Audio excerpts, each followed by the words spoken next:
ಜೀವನದ ಅತ್ಯಮೂಲ ಘಟ್ಟ ಎಂದರೆ ಅದು ವಿದ್ಯಾರ್ಥಿ ಜೀವನ ಅಂತ ಹೇಳ್ಬೋದು. ವಿದ್ಯಾರ್ಥಿಯ ಲೈಫ್ ಪ್ರತಿಯೊಬ್ಬ ವ್ಯಕ್ತಿಯ ಅಭಿವೃದ್ಧಿಯ ಮೂಲಾಧಾರ. ಒಬ್ಬ ವಿದ್ಯಾರ್ಥಿ ತನ್ನ ಸ್ಟೂಡೆಂಟ್ ಲೈಫ್ನಲ್ಲಿ ಯಶಸ್ವಿಯಾಗಬೇಕಾದ್ರೆ ಉತ್ತಮ ಶಾಲೆ ಹಾಗೂ ಉತ್ತಮ ಶಿಕ್ಷಕರು ಅಷ್ಟೇ ಮುಖ್ಯವಾಗುವುದಿಲ್ಲ. ಆ ವಿದ್ಯಾರ್ಥಿಯಲ್ಲಿ ಇರಬಹುದಾದ ಉತ್ತಮ ಅಭ್ಯಾಸಗಳು ಸಹ ಮುಖ್ಯವಾಗುತ್ತವೆ. ಈಗ ನಾನು ಇಲ್ಲಿ ನಿಮಗೆ ಉತ್ತಮ ವಿದ್ಯಾರ್ಥಿ ಆಗಬೇಕಂದ್ರೆ ಯಾವ ರೀತಿಯಾಗಿ ಇರಬೇಕು ಅನ್ನೋದ್ರ ಬಗ್ಗೆ ಒಂದಿಷ್ಟು ಮಾಹಿತಿಯನ್ನು ಕೊಡ್ತಾ ಇದ್ದೇನೆ. ಮೊದಲನೇದಾಗಿ 1 ಅಥವಾ 2 ಸೆಷನ್ನಲ್ಲೇ ಓದನ್ನು ಮುಗಿಸಿ. ಕೆಲವು ವಿದ್ಯಾರ್ಥಿಗಳು ಅಧ್ಯಯನ ಮಾಡುವಾಗ ಒಂದೇ ಬಾರಿಗೆ ಹೆಚ್ಚು ಓದುವ ಅಭ್ಯಾಸ ಹೊಂದಿರ್ತಾರೆ. ಅನೇಕ ವಿದ್ಯಾರ್ಥಿಗಳು ರಾತ್ರಿ ಇಡೀ ನಿದ್ದೆಗೆಟ್ಟು ಅಭ್ಯಾಸ ಮಾಡುವುದನ್ನು ನೋಡಿರ್ತೇವೆ. ಇಂತಹ ಅಭ್ಯಾಸ ನಿಮಗಿದ್ದರೆ ಬಿಟ್ಟು ಬಿಡಿ. ಯಾಕಂದರೆ ಯಶಸ್ವಿ ವಿದ್ಯಾರ್ಥಿಗಳು ಸಾಮಾನ್ಯವಾಗಿ ಕಡಿಮೆ ಅವಧಿಯಲ್ಲಿ ತಮ್ಮ ಕೆಲಸವನ್ನು ಮುಗಿಸುತ್ತಾರೆ.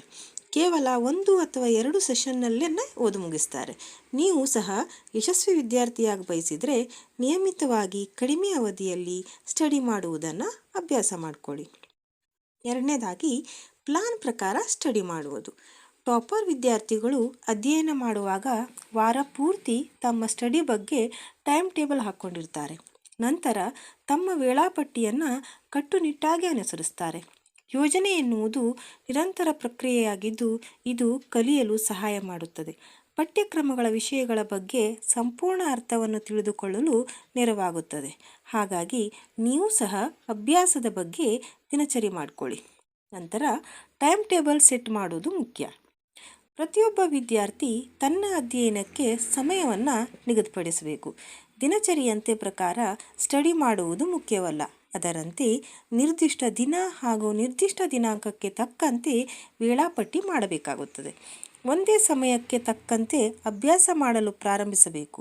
ಅಂದರೆ ಪ್ರತಿದಿನ ನೀವು ಯಾವ ಸಮಯಕ್ಕೆ ಅಭ್ಯಾಸ ಶುರು ಮಾಡುತ್ತೀರೋ ಅದೇ ಸಮಯಕ್ಕೆ ಪ್ರತಿದಿನ ಓದು ಪ್ರಾರಂಭ ಮಾಡಬೇಕಾಗುತ್ತದೆ.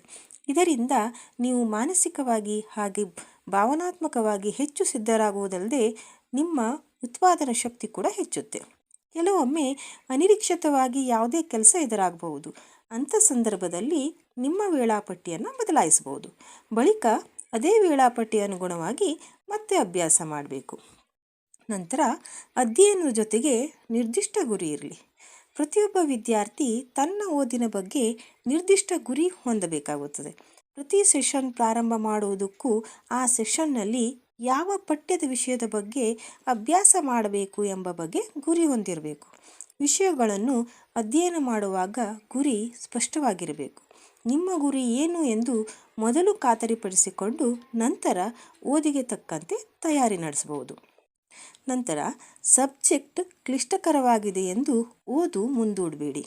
ಕೆಲ ವಿದ್ಯಾರ್ಥಿಗಳು ಸಬ್ಜೆಕ್ಟ್ ಕಷ್ಟವಾಗಿದೆ ಎಂದು ತುಂಬ ಸಲ ಓದುವುದನ್ನು ಮುಂದೂಡ್ತಾರೆ. ಆದರೆ ಈ ಅಭ್ಯಾಸ ಸಬ್ಜೆಕ್ಟ್ ಬಗೆಗಿನ ಆಸಕ್ತಿ ಕಡಿಮೆ ಮಾಡುತ್ತದೆ. ಟಾಪರ್ ಅಥವಾ ಯಶಸ್ವಿ ವಿದ್ಯಾರ್ಥಿಗಳು ಯಾವುದೇ ಕಾರಣಕ್ಕೂ ಪಠ್ಯದ ವಿಷಯ ಎಷ್ಟೇ ಕಠಿಣವಾಗಿದ್ದರೂ ತಮ್ಮ ಅಧ್ಯಯನವನ್ನು ಮುಂದೂಡೋದಿಲ್ಲ. ನಂತರ ಕಠಿಣ ಸಬ್ಜೆಕ್ಟ್ನಿಂದ ಓದನ್ನು ಪ್ರಾರಂಭಿಸಿ. ಯಶಸ್ವಿ ವಿದ್ಯಾರ್ಥಿಗಳಲ್ಲಿ ಸಾಕಷ್ಟು ಉತ್ತಮ ಅಭ್ಯಾಸಗಳು ಕೂಡ ಕಂಡುಬರುತ್ತವೆ. ಈ ಅಭ್ಯಾಸಗಳೇ ಆ ವಿದ್ಯಾರ್ಥಿಯನ್ನು ಯಶಸ್ವಿ ಅಥವಾ ಉತ್ತಮ ವ್ಯಕ್ತಿಯನ್ನಾಗಿ ಮಾಡುತ್ತೆ.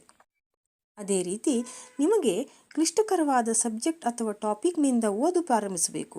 ಮೊದಲು ಕ್ಲಿಷ್ಟಕರವಾದ ಕೆಲಸ ಪೂರ್ಣಗೊಳಿಸಿದ ಮೇಲೆ ಇತರ ಸಬ್ಜೆಕ್ಟ್ಗಳನ್ನು ಪೂರ್ಣಗೊಳಿಸುವುದು ಸುಲಭವಾಗುತ್ತೆ. ಪಾಯಿಂಟ್ ಮಾಡಿಕೊಳ್ಳುವುದರ ಬಗ್ಗೆ ಗಮನ ಹರಿಸಿ. ಬರೀ ಓದಿದರೆ ಸಾಕಾಗುವುದಿಲ್ಲ.